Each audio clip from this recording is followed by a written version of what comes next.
عليكم ورحمة الله وبركاته. الحمد لله الذي أبدع الأفلاك والأرضين، والصلاة على من كان نبيا وآدم بين الماء والطين، وعلى آله وأصحابه أجمعين.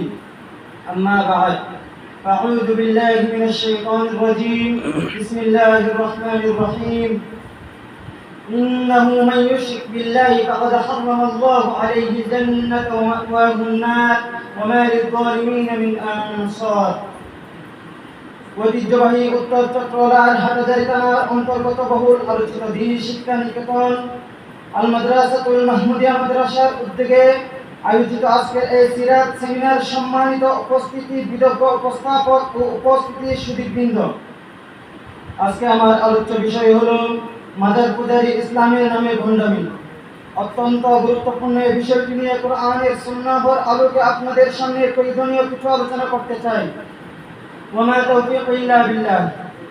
প্রিয় উপস্থিতি, একথা সত্য যে ৩৩ কোটি দেবদেবীর এই ভারতবর্ষে আউলিয়া ও সুফি তাওহীদের বাণী প্রচার করে লক্ষ লক্ষ ভারতবাসীকে ইসলামের ছায়াতলে নিয়ে এসেছিলেন। তাদের পদচারণায় শিরক ও কুফরের অন্ধকার দূরীভূত হয়েছিল। এদেশের মানুষ পেয়েছিল আলোকিত জীবনের সন্ধান, মুক্তি পেয়েছিলেন মূর্তি পূজা, পাথর পূজা, বৃক্ষ পূজা ইত্যাদি শিরক এর মতো আমরজনীয় ভয়াবহ পাপ কর্ম থেকে।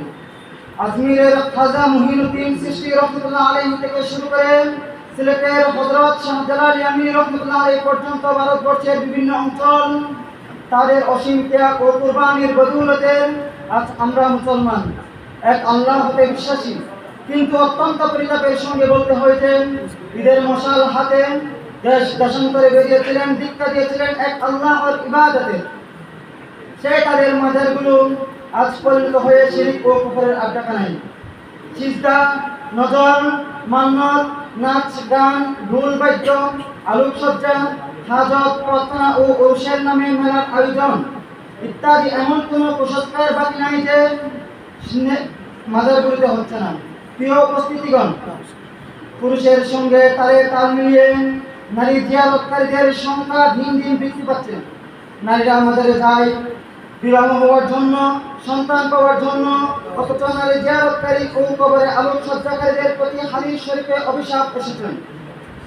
এক হাদিসে বর্ণিত হয়েছে, জিয়ারতকারী নারী কবরের উপর মসজিদ নির্মাণ ও আলোকসজ্জাকারীদের রাসূল সাল্লাল্লাহু আলাইহি ওয়াসাল্লাম অভিসম্পাত করেছেন। এই হাদিস থেকে বোঝা যায় যে কাজের উপর স্বয়ং রাসূল সাল্লাল্লাহু আলাইহি ওয়াসাল্লাম অভিসম্পাত করেছেন তা কোনো সময় কোনো অবস্থাতে জায়েজ হতে পারে না। বেরলভী সরকার ইমাম মুফতি আহমদ ইয়ারকান এর মধ্যে কিছু উপকারের কথা ব্যক্ত করেছেন, অথচ এটা তার ব্যক্তিগত মন গড়া অভিমত বই কিছু নয়। সম্পর্কে যেসব আলেমের অভিমত তুলে ধরা হয়েছে তারা যেমন নিষ্পাপ নন তেমন মুস্তাহিদ নন। হাদিস শরীফে কবরে যারা বাতি জ্বালায় তাদের প্রতিও লানত দেওয়া হয়েছে। ভণ্ড ও বেদাতি কবরে আলোকসজ্জা ও মোমবাতি প্রজ্বলন করে মনে করে যে এটা অনেক নেকির কাজ করেছে, অথচ হাদিসে কবরে বাতি জ্বালাতে কেন নিষেধ করা হলো তার কারণ হলো আগুন জাহান্নামের এক অংশ। সেই আগুন জ্বালানো হয় রান্নাবান্না ইত্যাদি প্রয়োজনে, কিন্তু মৃত ব্যক্তির জন্য আগুনের কি প্রয়োজন? মৃত ব্যক্তি কি রান্নাবান্না করে? তার কি পার্থিব আলোর প্রয়োজন হয়? বস্তুত তার ন্যাক আমলেই তার জন্য কবরে আলো হবে। অতএব আলো জ্বালানো এক বেহুদা অনর্থক, অপচয়, অপব্যয়। আর আল্লাহ তাআলা অপব্যয়কারীদেরকে পছন্দ তো করেন না। উপরন্তু তাদের ব্যাপারে আল্লাহ তাআলা বলেছেন যে ওরা হলো শয়তানের ভাই। আল কোরআনে ইরশাদ হয়েছে, ইন্নাল মুবাদদিরিনা কানু ইখওয়ানাশ শায়াতিন, নিশ্চয় অপব্যয়কারীরা শয়তানের ভাই। তাই আমরা একথা এক কথা বলতে পারি যে যারা কবরে কর্মকাণ্ড করে ইসলামকে বিতর্কিত করেছেন তারা আর কেউ নয়, শয়তানের ভাই ও ছেলেবেলা। প্রিয় উপস্থিতি, এসব মাজারগুলিতে বক্তারা মান্যকৃত গরু ছাগল নিয়ে উপস্থিত হয়। তাদের বিশ্বাস মাজারের নামে মান্যত পূরণ করা হলে উদ্দেশ্য হাসিল হয়। যদি উদ্দেশ্য হাসিল না হয় তবে নিজের কপালের দোষ দেয়। বস্তুত নজর মান্যত এক প্রকারের ইবাদত, আর মুসলমানদের ইবাদত হয়ে থাকে একমাত্র আল্লাহর জন্য। অতএব মান্যত হবে আল্লাহর জন্য। কোনো পীর বাবার জন্য কিংবা কোনো দরগা মাজারের উদ্দেশ্য মান্যত করা হলে তা হবে শিরক।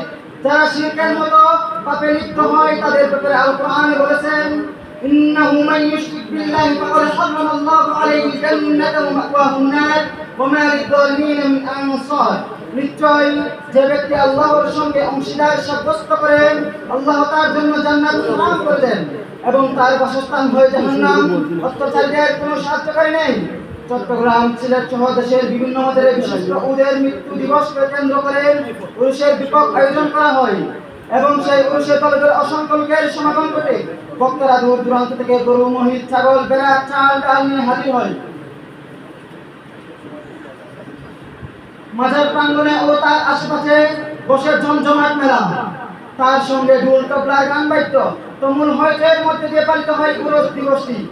নামাজ কালাম বাদ দিয়ে ওই দিন চলে ইসলামের নামে ভণ্ডামি।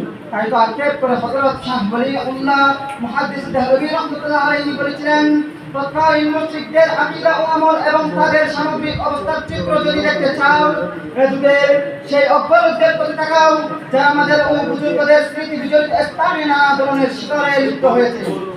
প্রিয় উপস্থিতিগণ, পরিশেষে সকল মুসলিম ভাই বোনদের কাছে আমার এই অনুরোধ, সকল কুফরি ও শিরক কর্মকাণ্ড থেকে বেঁচে থাকি এবং আল্লাহর কাছে দোয়া করি যারা এসব কর্মকাণ্ডে লিপ্ত হয়েছে আল্লাহ যেন তাদেরকে হেদায়েত দান করেন, আমিন। এই বলে আমার বক্তব্য শেষ করলাম। ওয়া আখিরু দাওয়ানা আলহামদুলিল্লাহি রাব্বিল আলামিন। আসসালামু আলাইকুম ওয়া রাহমাতুল্লাহি ওয়া বারাকাতুহু।